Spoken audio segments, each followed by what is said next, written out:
Bonjour à tous et bienvenue dans ce tout nouvel épisode du podcast Le Journal d'une bipolaire. Et je suis vraiment très heureuse parce qu'on arrive déjà au 6e épisode. Et en tant que bipolaire, justement, la stabilité, c'est une quête, c'est vraiment le Graal. Donc de pouvoir continuer un projet comme ça sur la durée, c'est vraiment exquis. Donc je me célèbre, je me félicite. Et je vais saisir l'occasion pour vous demander de vous abonner. Mettez-moi 5 étoiles, abonnez-vous aussi sur YouTube et partagez ce podcast autour de vous parce qu'il y a beaucoup de bipolaires qui sont en train d'attendre une solution, qui sont seuls chez eux et qui se demandent pourquoi ça leur arrive à eux et est-ce qu'ils sont les seuls à qui ça arrive, etc. Donc en partageant, vraiment, vous contribuez à faire connaître la maladie au grand public mais aussi aux personnes concernées.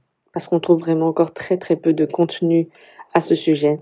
De mon côté, j'étais allée voir du côté américain pour avoir des clés, des solutions. Donc vraiment, partagez, laissez-moi un commentaire, ça me ferait vraiment plaisir, ça me motive à continuer, à aller chercher, à innover, à vraiment proposer encore du contenu vraiment de très bonne qualité. En tout cas, c'est mon intention. Et aujourd'hui, j'avais envie d'aborder avec vous le fait de ne jamais vraiment exploiter son plein potentiel. Alors je sais, cette phrase, elle est un peu bateau, très cliché comme ça, parce que dans le développement personnel, on l'a beaucoup entendu atteindre son potentiel, etc.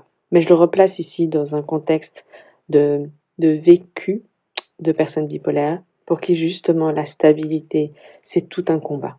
Et vu qu'on est diagnostiqué très très tard, eh bien souvent on passe à côté, on n'a pas d'accompagnement, on n'a pas de traitement.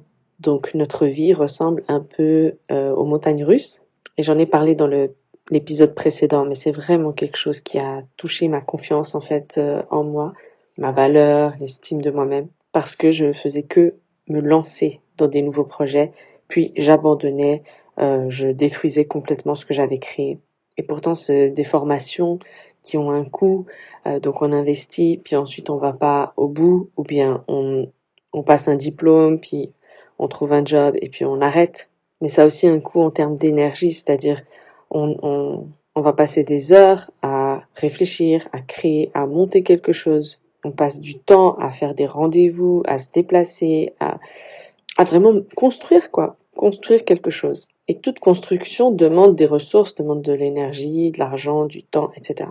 Et avec cette maladie, le problème c'est qu'on construit, donc on donne toutes ces ressources, mais là où d'autres construisent, puis ensuite voient leur maison, n'est-ce pas, il y a les fondations, la construction, et ils voient enfin la réalisation, le fruit de leurs efforts. Nous, bien souvent, on n'arrive même pas à cette étape en fait. Parce que bien souvent, entre-temps, on s'est cramé, puis on est redescendu, et puis on est en down. C'est comme si vous passez devant une maison qui est en chantier, mais qui reste en chantier comme ça pendant des années.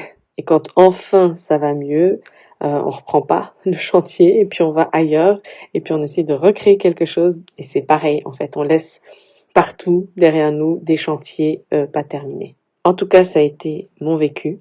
Je sais que c'est pas le cas de tout le monde, mais si c'est pas la carrière, c'est un autre pan de notre vie qu'on n'arrive pas à construire. Ça peut être les relations de couple, créer une famille, ça peut être au niveau physique, ça peut être plein de domaines comme ça. Et moi, je sais que je m'en suis beaucoup voulu, je me suis beaucoup jugée. Et c'est aussi d'ailleurs quelque chose qui m'a mis la puce à l'oreille à un moment donné à me dire, mais il y a vraiment un souci. Pourquoi moi, j'y arrive pas? Il faut savoir que j'ai aussi un TDAH, ce qui ne m'a pas, facilité la tâche. Mais je me souviens qu'à la fin, je disais plus en fait à mes proches que je pivotais ou que je prévoyais de pivoter. En tout cas, j'essayais vraiment de le cacher, de le masquer. Parce qu'avec le temps, ils étaient de plus en plus sceptiques et ils commençaient vraiment à me questionner et à essayer de me remettre dans les rails. Mais moi, j'aimais vraiment pas ça. Donc, j'essayais de garder un maximum jusqu'au moment où, en fait, bien souvent, c'était en up. Et puis là, j'étais tellement enthousiaste. Voilà, j'en parlais à tout le monde de tous mes nombreux et futurs projets. Et je sais que ça a été vraiment, vraiment une très forte souffrance pour moi parce que je me suis beaucoup remise en question. Je me disais, mais c'est pas possible. Et on se dit, voilà, le syndrome, je sais pas, l'autosabotage, syndrome de l'imposteur. Pourquoi je fais ça? Je suis allée voir du côté de mes blessures, de mon enfance. Et toutes ces choses sont très intéressantes. Moi, elles m'ont servi pour à passer plein d'étapes de ma vie. Mais on peut pas soigner un trouble bipolaire en allant guérir nos blessures d'enfance. Mais ce que je trouve vraiment incroyable, ce que je trouve beau, ce que j'ai envie de partager cet espoir, Et c'est pour ça que je dis que le diagnostic, en fait, c'est le début d'une nouvelle vie et pas la fin de quelque chose.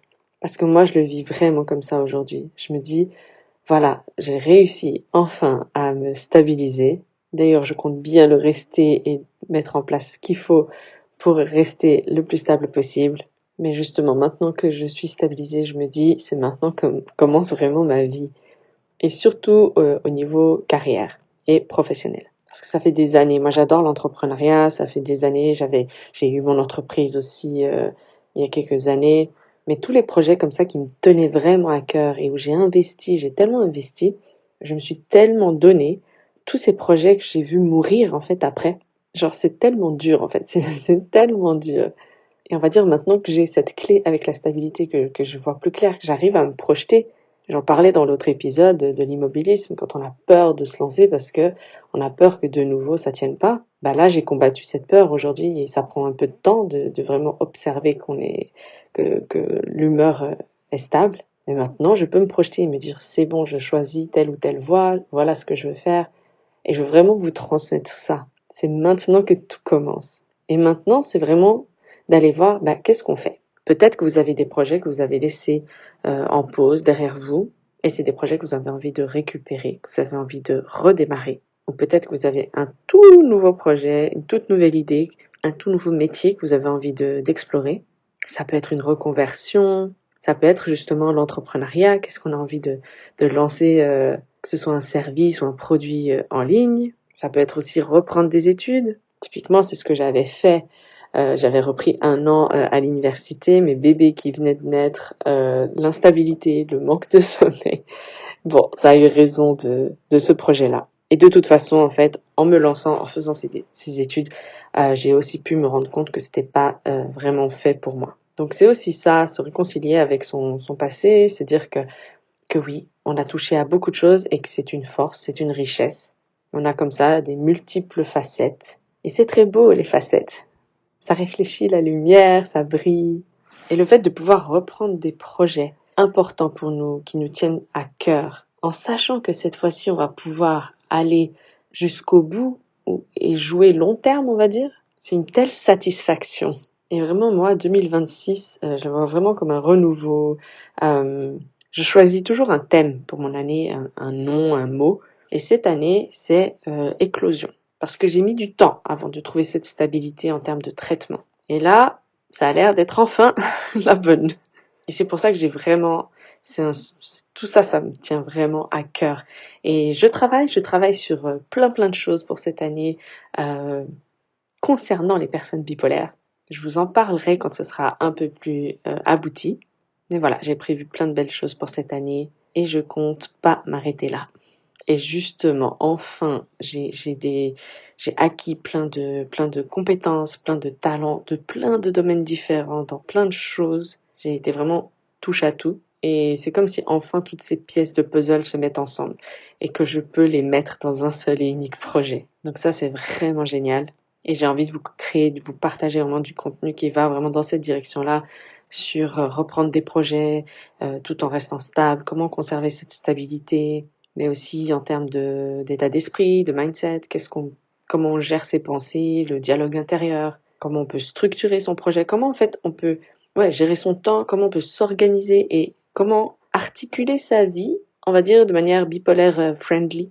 Parce que oui, on n'est pas comme tout le monde. Mais encore une fois, le voir comme un défaut, comme un handicap, comme quelque chose qui nous empêche de faire ce qu'on veut dans notre vie, vraiment ça n'aide pas. À aucun moment ça vient améliorer la situation. Ça ne fait que nous desservir. Et certains qui m'écoutent et qui sont au tout début de leur parcours bipolaire, ça peut être difficile. Moi, il m'a fallu du temps pour en arriver à ce discours-là. Mais c'est aussi une expérience que je vous transmets pour éviter de passer trop de temps dans la phase je suis bipolaire, donc ma vie est fichue. En voyant les choses d'un autre angle, ça me permet de vraiment expandre, d'avoir beaucoup plus d'options qui s'offrent à moi, de l'espoir et envie en fait d'aller de l'avant. Donc j'ai testé les deux, je préfère cette option. Après, chacun fait comme il veut. Et comme on a cette différence-là, c'est important d'adapter. Ça ne veut pas dire qu'on ne peut pas faire les choses, mais il faut adapter. Et j'ai testé beaucoup de choses en termes de lancement de projet. et d'entrepreneuriat. J'ai testé beaucoup de modèles qui, de base, bien sûr, ne sont pas adaptés aux personnes bipolaires. Certaines personnes qui pouvaient conseiller de se lever à 5 heures du matin. Bon, je pense qu'on a tous vu passer la morning, je pense que c'était Morning Miracles, je sais plus de qui. Mais bref, c'était très à la mode à un moment donné de se lever très tôt. Et il y a des choses comme ça qu'en tant que personne bipolaire, on ne peut pas tenir avec juste 5-6 heures de sommeil. Car on doit penser à notre stabilité, on doit la conserver. Et le but, c'est ça, avoir un projet qui nous tient à cœur. Aller pour accomplir ce projet. Mais tout en combinant, en fait, que ce projet soit compatible avec la maladie et qu'il permette plutôt de conserver une stabilité. Donc, notre projet vient se construire autour de ce qu'on a déjà mis en place pour la maladie. Et ça, avec les années, j'ai fait le tri. Petit à petit, j'ai fait le tri sur ce qui fonctionne pour moi et ce qui ne fonctionne pas. Et c'est ce que j'ai envie de vous partager ici. Donc voilà un peu, c'est la direction que prend ce podcast. J'espère que ça vous plaît, j'espère que ça vous donne envie pour cette année 2026. En tout cas, de mon côté, je pense vraiment avoir trouvé ma mission à moi, on pourrait dire mission de vie, vraiment ce que je suis venue apporter au monde. Je me sens tout à fait à ma place. Et mon Dieu que ça fait du bien. Donc voilà, c'est tout pour cet épisode plein d'enthousiasme et de projets, et d'ambition et d'excitation. Mais je sens clairement que c'est la vibe là pour 2026. Donc je vous laisse. J'espère que cet épisode vous aura plu, vous aura apporté. Laissez-moi vos commentaires et vos impressions. Et d'ici la prochaine fois, je vous dis prenez soin de vous. Bye!